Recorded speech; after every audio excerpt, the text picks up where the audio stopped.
Now, let us prepare our hearts and minds for a time of meditation. I invite you to find a comfortable position in your seats. Close your eyes if you wish, and take a few deep breaths.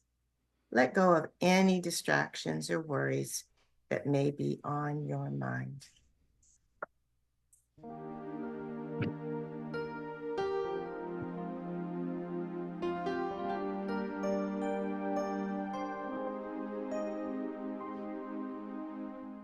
Hear me in your heart. I am calling you. Listen to your heart. I am here. Hear me in your heart. I am calling you. Listen to your heart. I am here. Calling out your name, whispering your name. Hear me in your heart. I am calling you. Listen with your heart. I am here. Hear me in your heart. I am calling you. Listen with your heart. I am here. Calling out your name, whispering your name. Hear me in your heart. I am calling you. Listen with your heart. I am here.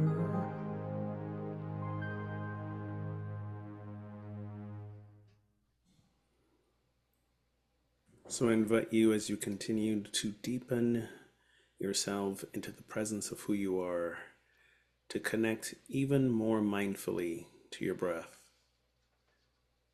Noticing the inhale, the exhale, the moments of pause between the two. And should your mind become distracted by a noise, a scent, a thought, see these not as obstacles to the quieting of the mind, but rather a simple pathway for connection to the body and the space you inhabit. So notice them without judgment and just simply return your attention to the breath. Become even more present to yourself by placing a hand on your heart or your stomach so that you can really feel that it is the breath that is breathing you.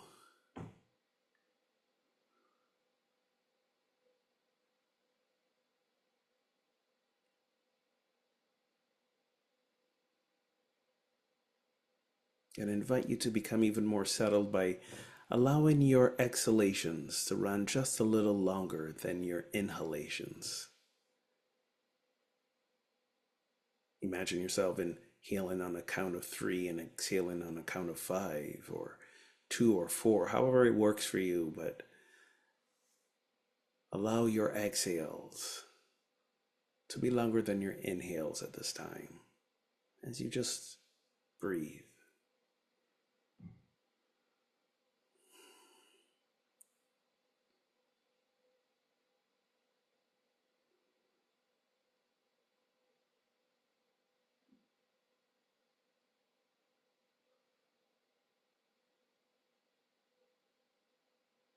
And I invite you to add one more element, which is simply a gentle sway, whether it be left to right, forward or backwards, in a random motion, whatever your body feels like it wants to do right now. Just allow gentle movement. Put that hand on your heart or your stomach and the breath. Become fully present, fully immersed into this moment, into yourself.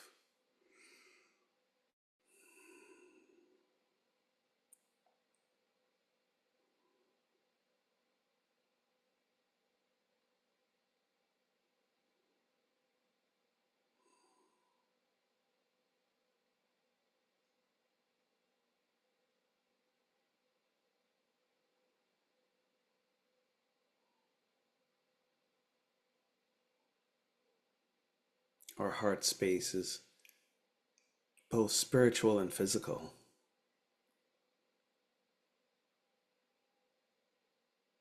Our presence is both spiritual and physical.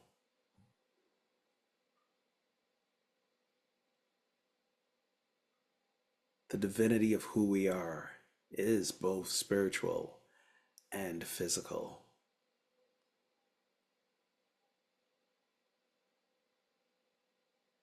Our wholeness is spiritual and physical.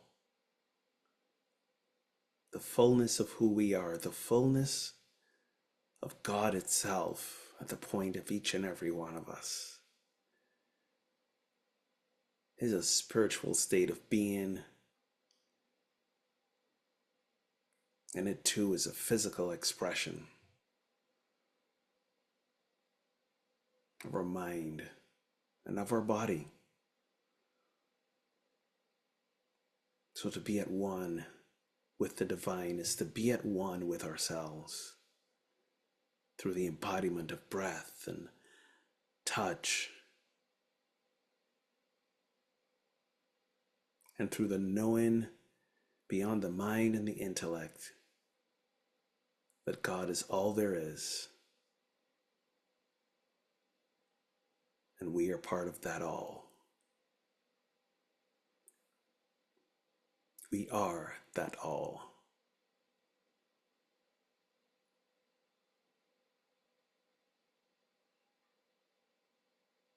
So for a few moments in the silence, as you continue to breathe and sway and make connection, as you touch yourself on your heart, on your stomach, and feel the body breathe and feel the breath breathe you, just silently affirm, God is all there is. I am all there is. God is all there is. I am all there is. For a few moments in the silence.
And I invite you to take this practice of breathe in with longer exhalations, hard on the chest, the gentle swaying of the body, as a practice in moments of stress or anxiety or discomfort, to ground yourself back into your body, to ground yourself back into the presence of who you are as an expression of all that is.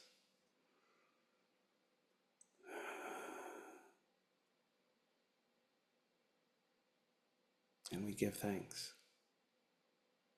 And so it is.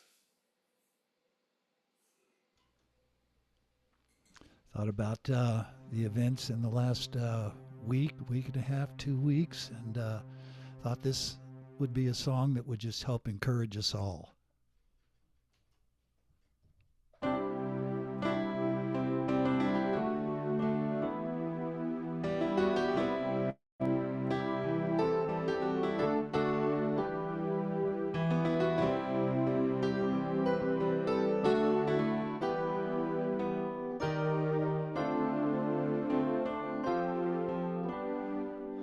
Listen as your day unfolds, challenge what the future holds. Try to keep your head up in the sky.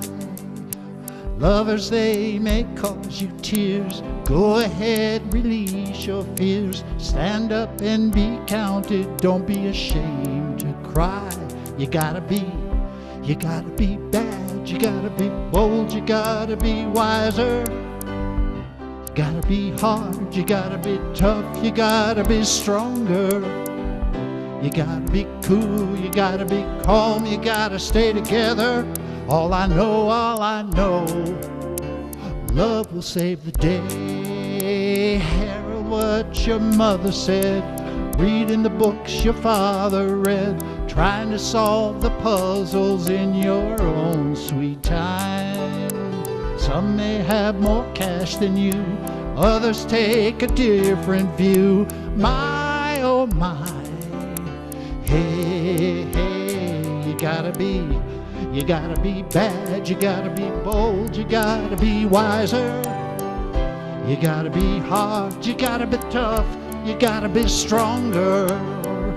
You gotta be cool, you gotta be calm, you gotta stay together. All I know, love will save the day. And don't ask no questions, you go on without you, leaving you behind if you can stand the pace. The world keeps on spinning, you can't stop it if you want to. The best thing is, love is in this place. Just listen as your day unfolds, challenge what the future holds. Try to keep your head up in the sky.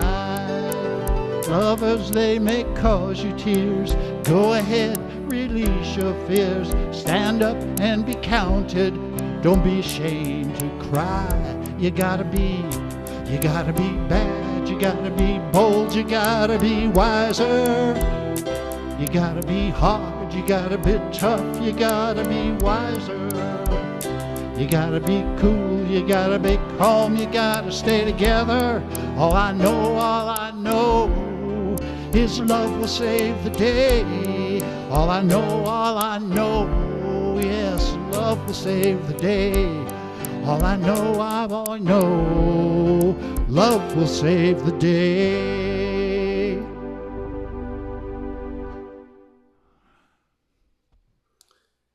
Thank you, David.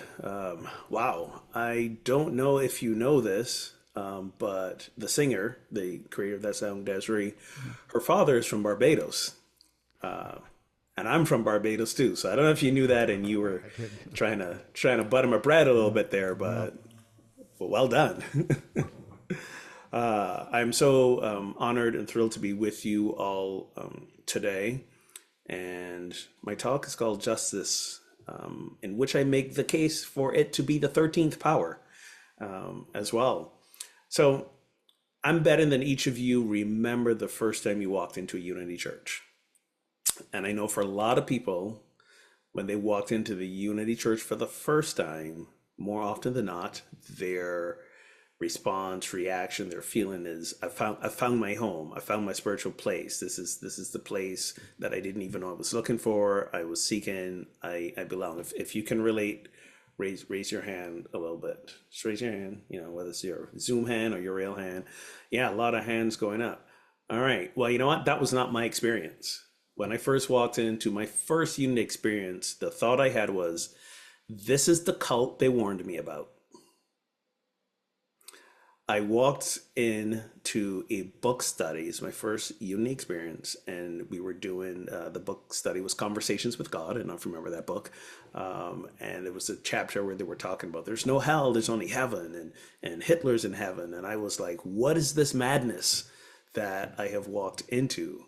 And if you're wondering why I walked into that madness to begin with, it was because it was the noble reason of trying to impress a girl. That's what it was. And it worked because she married me a few years later. So, yay on me. But interesting enough was that when I first encountered unity, I was in sort of like a spiritual searching place. I grew up in a very evangelical, fundamental sort of religious Christian experience. And I'd had a huge crisis of faith in college, and I had stopped going to church for a little bit. And I wasn't even searching for a spiritual home or foundation. I was, I think, quite happy, also not happy to be spiritually marooned. And then I met Jennifer. She would also become a unity minister, Reverend Jennifer Holder. She passed away 9 years ago, but at the time when I met her, she was attending Unity as a singer. She was their music team, and she invited me to attend. And again, it was a little jarring at first, but again, to impress the girl, I kept going back. And eventually, these Unity teachings stuck. And one of the teachings that stuck with me the most is the 12 powers. And the reason why I love the 12 powers is because when you come and grow up and believe that God is an old man in the sky, a deity to be worshipped, to be praised, and God is the one, quote unquote, in control. And then you come to a teaching that says, no, you are the fullness of God. That's a little hard to wrap your mind around initially. But the 12 powers allowed me to kind of break it down a little bit, and allowed me to lean into my divine nature a little more. So knowing that I could access, that I was the embodiment of, and that I could lean into, I can access and draw from my divine self in these 12 particular ways. I'm not going to quiz you to ask you if you know what they all are, but I'll tell you, we got faith, strength, wisdom, love, power, imagination, understanding, will, order, zeal, release, and life. Those are the 12 powers of unity. And knowing that I could tap into each one of those when I needed it, or as the situation called for it, allowed me to kind of make body, mind, heart, soul, everything aligned with the concept of I am divine. Like what Eric Butterworth, to paraphrase him, he says, the fullness of God exists at the point of me, and of you too, by the way. So over the years in unity, however, I don't know if you've heard this, but a lot of people sort of go like, you know what? What's missing from this list is joy. We should make joy the 13th power. And I have really no fault with that plan. I mean, there's one of my favorite Bible verses from the book of Nehemiah, says that the joy of the Lord is your strength. So I know we can when we embody joy and we can pull from that, it also returns us to our divine center. However, I feel like for the times that we are living in, for the times that we have lived in, probably since the inception of this country, and especially in the last few decades, I want to make the case today for justice as that 13th power, or to add to the list of our 12 powers. And the idea that justice as a divine power might be a little bit foreign to you. But let me start first with what we think of when we say justice. For a lot of people, sometimes justice gets conflated with like punishment or righting around. We use that first. Justice has been served when a crime has been committed, and we catch the criminals, and we render a judgment in the court of law, and we say justice has been served, or if a wrongdoing has happened and no one's held accountable, then we say there's no justice. I remember shortly after George Floyd was murdered, and the former police officer Derek Chauvin was tried and found guilty, and the Attorney General Keith Ellison at the time said, "I would not call today's verdict justice, because justice implies true restoration, but it's accountability, which is a first step towards justice." So justice, for me, speaks to more than restoration. It speaks to the idea of equity, which is having the conditions that create inequities removed. If those conditions don't exist for there to be inequity, for there to be discriminations, for there to be divisions and separations, if those conditions don't exist, that's equity. And that's what justice is for me. So think about that idea. Doesn't it sound sort of familiar? Doesn't it sound like what it means to be our divine self? Because remember, our divine self does not have all of those qualities that we assign to our human self. Our divine self does not have emotion. It does not have anger. It does not have a need for vengeance or feel sadness or pain. Our divine self is the whole self. There's no inequities. There's no divisions. There's no separation in our divine self. Justice is grounded in love itself. Charles Fillmore, co-founder of Unity, says, "In our mere human judgment, we are hard and heartless. We dole out punishment without consideration or motive or cause. But when justice and love meet at the heart center, there's balance, there's poise, and there's righteousness." And when we look at what righteousness means from a metaphysical perspective, it is a state of harmony established in consciousness through the right use of God-given attributes. I'm going to put that in the chat so you can read it as I say it again. Righteousness is a state of harmony established in consciousness through the right use of God-given attributes. From Charles Fillmore. So we know that everything starts at the spiritual or consciousness level, living from the inside out. So if we look at righteousness as what happens when justice and love meet together at the heart center, because remember that earlier quote, when justice and love meet at the heart center, there's balance, poise, and righteousness. There's a state of harmony in consciousness, and therefore justice is both a divine quality and a divine mandate. We're being almost instructed to seek that internal justice. Baha'u'llah, the founder of the Baha'i faith, one of my favorite quotes around justice, he says, "The best beloved of all things in my sight is justice. Do not turn away therefrom if thou desirest me, and neglect it not, that I may confide in thee. By its aid thou shalt see with thine own eyes, and not through the eyes of others, and thou shalt know of thine own knowledge, and not through the knowledge of thy neighbor. Ponder this in thy heart, how it behooved thee to be. Justice is my gift to thee, and the sign of my love and kindness. Set it then before thine eyes." Justice. Through justice, you see through your own eyes, not the eyes of others. Your own self-knowledge, not the knowledge of your neighbor. So again, justice pulls us into that divine sense of who we are, from which we spring forth again, to go back to that list of 12 powers, the wisdom, the imagination, the understanding, the will, the order, pulls from that as well. And, Charles Fillmore, he loved him some Bible. Charles Fillmore was always quoting the Bible. So we see in the Bible as well some invitations to see justice as sacred. In the Psalm 89, we read, "Righteousness and justice are the foundation of your throne.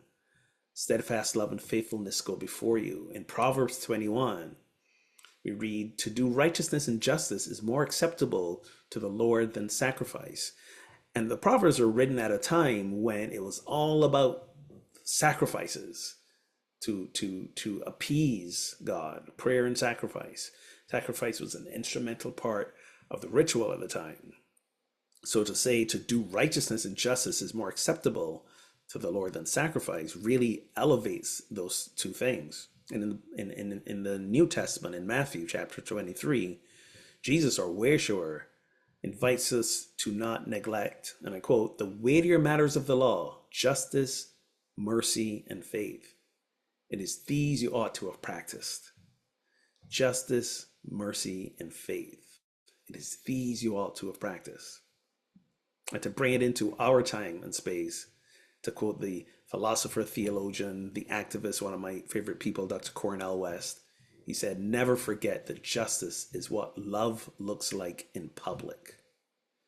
Justice is what love looks like in public. And because we know that love is synonymous with God, I would say justice is what God looks like in public. Justice is what God looks like in public. So, how do we show up as God in public? I like to say that everything that comes up for us is an opportunity. Oh, I haven't said it in a while. Let me start again.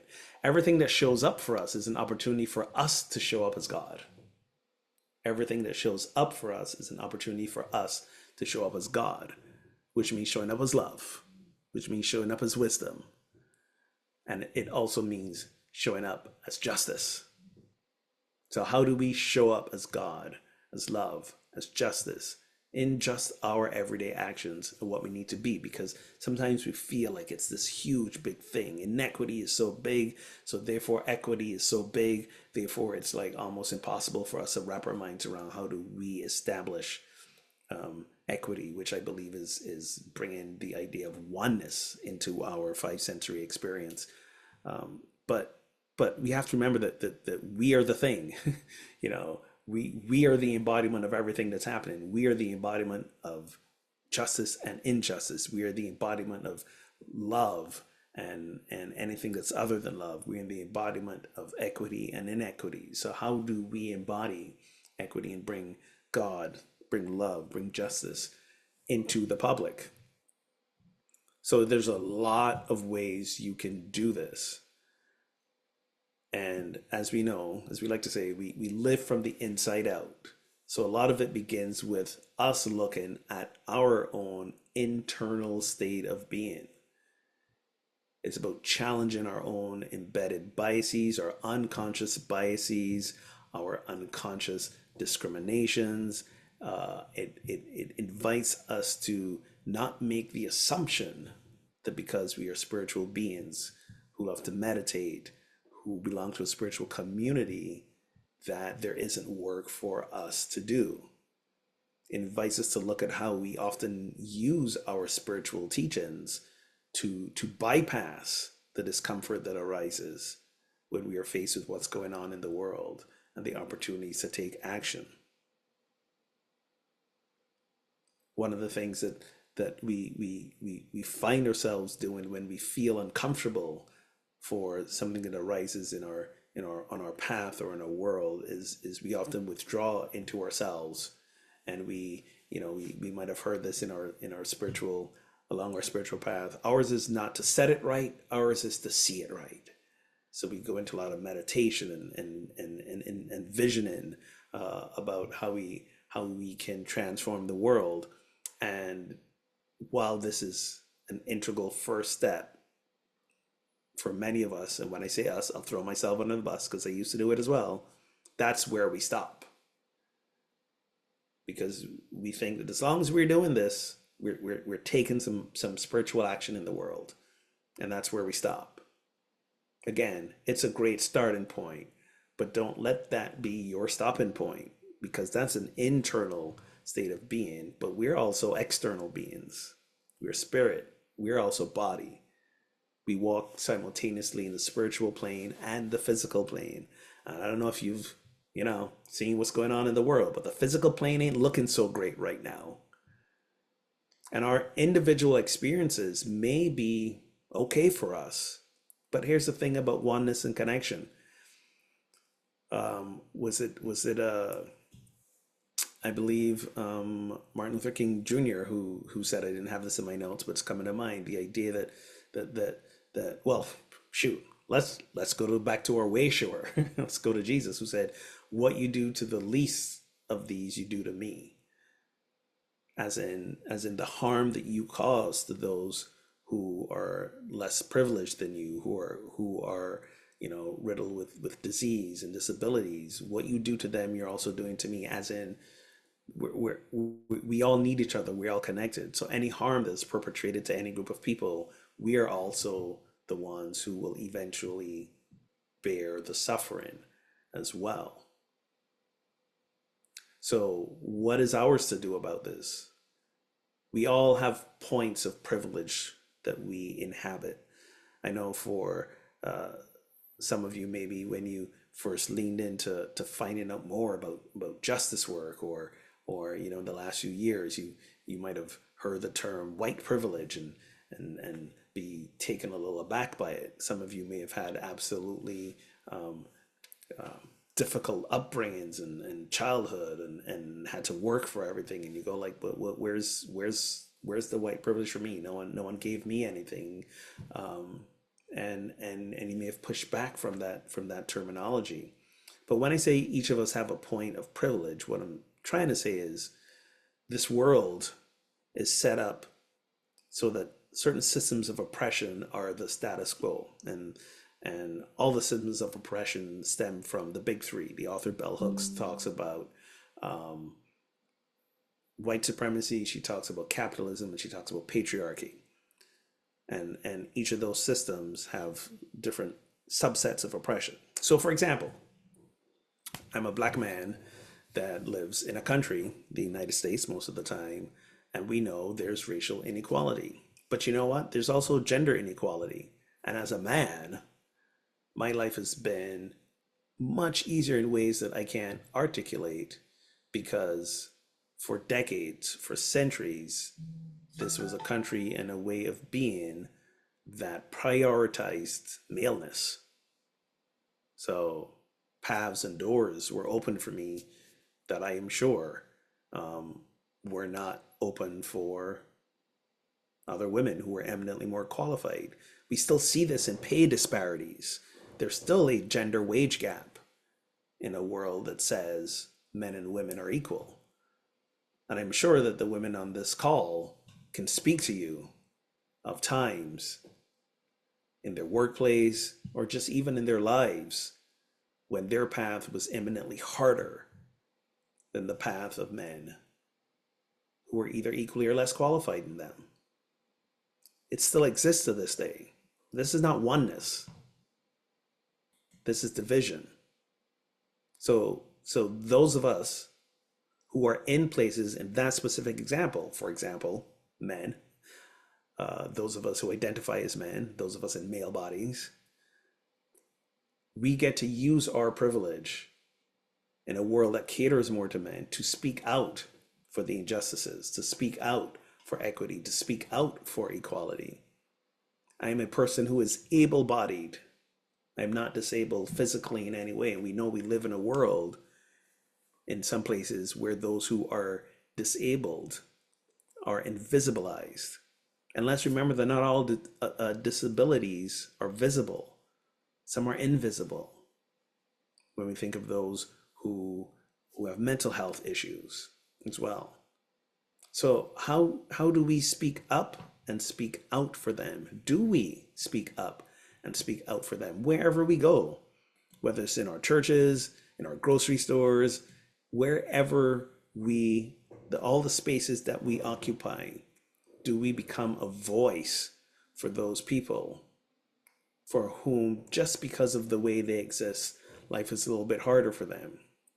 Because of the color of their skin, or because of who they love, or because of the identity they claim, or because of the relationship style that they occupy. Can we be a voice for them in the world that says, you may not belong here?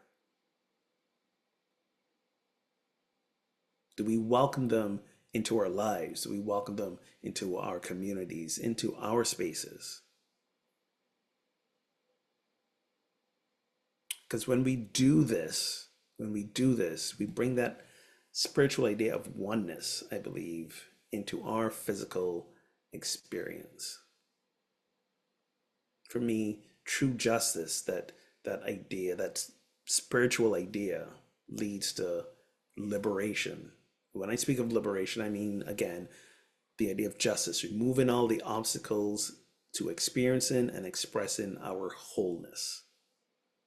That's how I define liberation: the removal of obstacles to experiencing individual and expressing out in the world our wholeness.